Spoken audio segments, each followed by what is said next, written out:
a Ubisoft ficou nos Trending Topics junto com Far Cry 6 no dia do seu lançamento. E quem diria que um jogo cheio de intrigas políticas, dentadores fascistas, contratos entre a classe política e a indústria farmacêutica e ideologias que dão o que fala sempre que são citadas na internet, fosse entrar nos Trending Topics e causar polêmica por conta de nenhuma dessas coisas. Na verdade, o que gerou a treta toda foi um minigame de rinha de galo. É inacreditável colocar uma merda dessa no jogo, né? Vamos lá. Apesar de alguns reviewers de jogos, como o Zangado, por exemplo, terem citado esse fato antes da coisa estourar no Twitter, é verdade que a coisa só começou a tomar proporção mesmo quando alguns sites grandes, dentre eles o Voxel, postaram a imagem do minigame rolando no Twitter com um tom meio jocoso. E isso, os nossos queridos amigos mais politizados, dentre eles o nosso querido amigo Jorna contra o sistema que faz propaganda para banco e toda uma série de outras pessoas que já tiveram envolvidas em outros cancelamentos da Ubisoft, como naquela vez em que disseram que a empresa era fascitos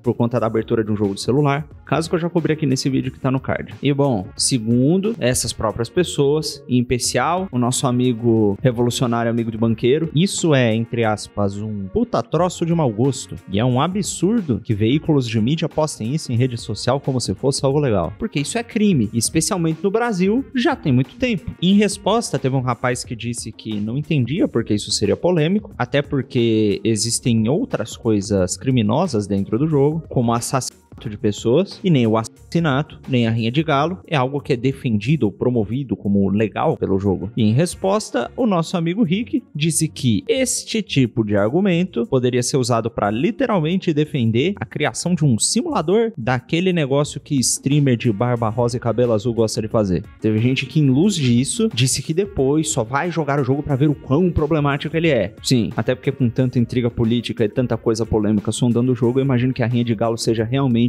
onde moram os maiores perigos. E bom, eu não sou um defensor de rinha de galo. E apesar de eu ter sido um ávido jogador de Pokémon durante toda a minha infância, eu nunca botei qualquer outro tipo de animal pra brigar entre si. Nem mesmo tentei capturar nenhum animal silvestre com a Pokébola ou coisa do tipo. E como vocês já devem ter visto pelo tom do vídeo, eu obviamente discordo do ponto de vista desse pessoal que tá reclamando da rinha de galo no jogo. E ao invés de ficar aqui só debochando, eu vou explicar por quê. Vamos lá. Em primeiro lugar, antes da gente entender qualquer coisa do que tá acontecendo aqui, mas a gente se quer olhar para o argumento das pessoas sobre o jogo, eu acho melhor olhar para o jogo em si e para o objeto que está sendo alvo de crítica. E aí depois a gente vê se os argumentos que estão vindo de fora se encaixam no que está ali de fato. Até porque senão esse vídeo aqui não vai servir para nada. Só vão os dois grupos ficar tudo mais burro, vai ser horrível. Então vamos lá. O que é o Far Cry 6? É um jogo de tiro em primeira pessoa, no qual nós jogamos na ilha de Yara, uma ilha tropical paradisíaca que foi dominada por um regime que promete transformar a ilha em um paraíso, com um custo: a supressão de muitas liberdades e instauração de um regime autoritário que precisa, segundo o próprio ditador,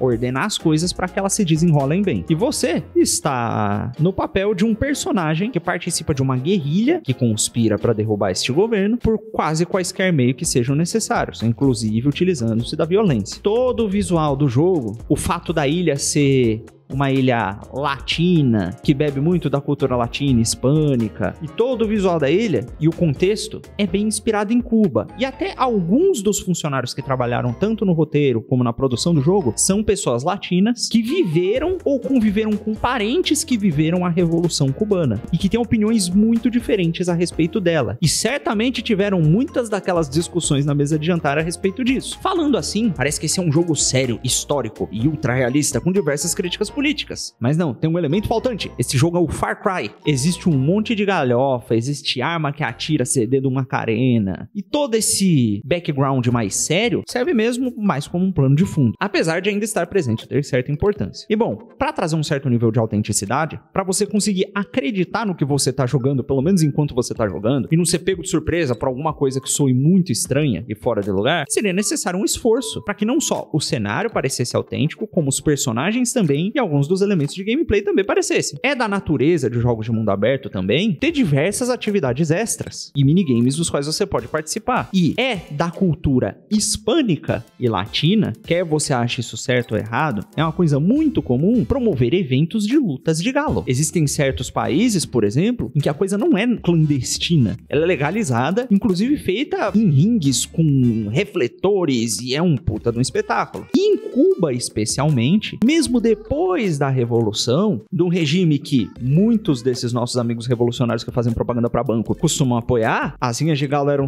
não só permitidas, como apoiadas e promovidas pelo governo, especialmente por serem um negócio muito lucrativo, e normalmente abraçadas pela população, que enxergava aqueles eventos como eventos esportivos. Iam lá, acompanhava, apostavam, enfim. Você pode também achar que isso é muito errado, e que botar os bichos pra brigar é um negócio cruel, é uma violência desnecessária. Mas o ponto aqui é que essas pessoas, dessas populações e dessa cultura não costumam achar isso. E se você está jogando como um dos membros dessa cultura, como um dos membros que é inclusive apoiador de uma revolução, que na vida real gerou um governo que até promovia as brigas de galo financeiramente, é natural que a visão do seu personagem e dos seus amigos em relação a esse tipo de coisa seja positiva. E para você retratar essa visão positiva, especialmente num jogo que não é tão pé no chão, que tem uma coisa meio cartoonizada e meio exagerada, é natural que você use de elementos lúdicos e fantásticos. E daí, me parece, inclusive, muito apropriado para retratar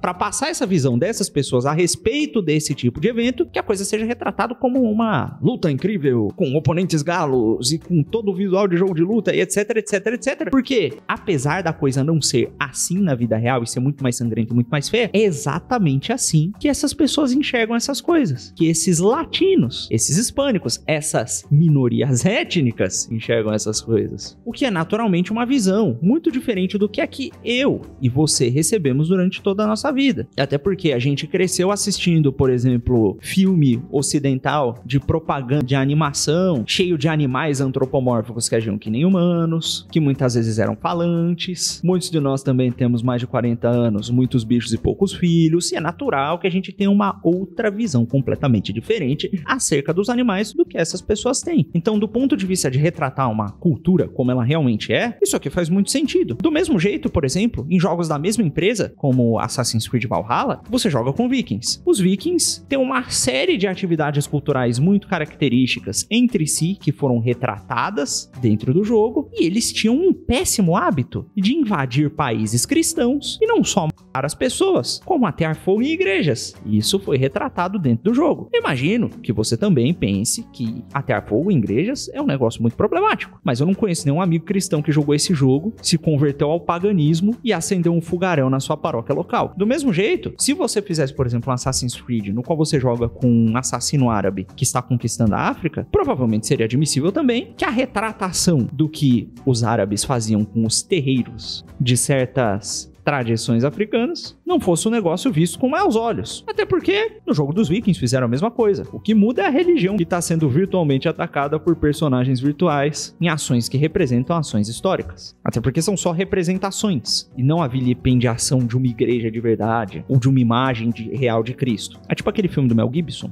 em que eles simulam a morte do Cristo e tal. Enfim, não é problemático pelo mesmo motivo. Agora, prosseguindo, mais um outro ponto levantado pelo nosso amigo antissistema brother de banqueiro é que esse tipo de prática é muito problemática, é até criminosa e por ser criminosa não deveria ser mostrado dessa forma, pelo mesmo motivo que nós não admitiríamos que fosse feito, por exemplo, um simulador de Pedro Lefia. Vamos lá, primeiro para a parte das ações criminosas. O nosso amigo Rick já disse que com ele não cola muito esse papo de escapista gamer dizendo que matar gente e que violência também é crime. Mas eu vou um passo além, não só matar pessoas é crime e está nesse jogo e não está transformando ninguém em assassino, como na verdade também praticar insurgências armadas contra um governo instituído costuma ser crime. E o porte de armas não registrado e não autorizado por El Presidente, da mesma forma também o é. Ele tá aí no jogo, né? Então será que por esse motivo esse tipo de coisa não deveria ser retratada? Bom, dizer que uma coisa é criminosa e por ser criminosa não deve ser colocado num jogo, especialmente um jogo feito para maiores de 18 anos, me parece um argumento meio esquisito. Até porque se for assim a gente vai ter ter que parar pra revisitar e censurar um bocado de filme e de música. Então por que nos parece que a prática da tradição streamer com crianças é tão diferente da violência simulada num videogame? E por que isso parece tão diferente aos olhos dessas pessoas de uma rinha de galo? Será que são motivos puramente arbitrários ou será que há uma diferença real? Afinal de contas, todos são atos criminosos, né? E crime deve ser tudo igual, aparentemente. Não é igual não. Para começar, a rinha de galo é um ato praticado com bichos, com animais. E a pedrolifia é praticada com crianças humanas. E, até mesmo legalmente, bichos e seres humanos têm direitos muito diferentes. O grau de proteção na lei em relação a essas duas categorias de seres é completamente diferente. Além disso, uma simulação desse tipo de ato abominável com crianças seria necessariamente um material do tipo pornográfico, que simula ações libidinosas. E esse tipo de ação libidinosa tem um impacto muito diferente no ser humano do que tem um joguinho violento. Tem também diversos depoimentos de pessoas que falam sobre como esse tipo de experiência com filmes e vídeos pornográficos, que são coisas, entre aspas, normais, sem envolvimento de gente que não tem idade para tirar a carteira de motorista, acabam causando neles uma espécie de uma dessensibilização, que fazem os procurar vídeos cada vez mais pesados, com coisas cada vez mais malucas, que os estimulam cada vez mais, e vejam só, você o impedem de se sentirem satisfeitos ou estimulados por relações libidinosas normais na vida real. Então, só aqui você vê que o estímulo desse tipo causa um impacto muito diferente no ser humano. E agora, se com material de encenação libidinosa normal, não criminoso, com práticas e fetiches um pouquinho desordenados e pouco ortodoxos, você já tem esse tipo de efeito, imagina o que acontece com um cidadão que está consumindo esse tipo de coisa sendo feita com crianças. É uma coisa enormemente diferente, que não é sequer comparável com dois galos brigando e meia dúzia de homem latino apostando, e simplesmente não é uma analogia que funciona. E além de ser uma falácia lógica, comparar esse ato horroroso e universalmente reprovável, até mesmo por essas culturas latinas e hispânicas de outros países, e querer condenar a expressão de algo que é simplesmente fiel à visão cultural desses outros povos e dessas minorias étnicas, por conta da sua visão influenciada por materiais ocidentalizados, me parece o tipo de coisa que esses mesmos militantes classificariam como aquela coisa que começa com Ra e termina com sismo. E lá o pau mandado do homem branco americano querendo cagar regra em cima da representação de uma tradição da cultura latina baseada em ideias influenciadas por filme e acadêmicos americanos. O que você tem contra latinos, hein? Tens algo contra Nossa Senhora de Guadalupe também, irmão? Ai. Eu sei lá, talvez o errado seja eu, que esteja fazendo uma exposição lógica e criticando a falta de coerência do militante antissistema que faz propaganda de banco e seus amigos.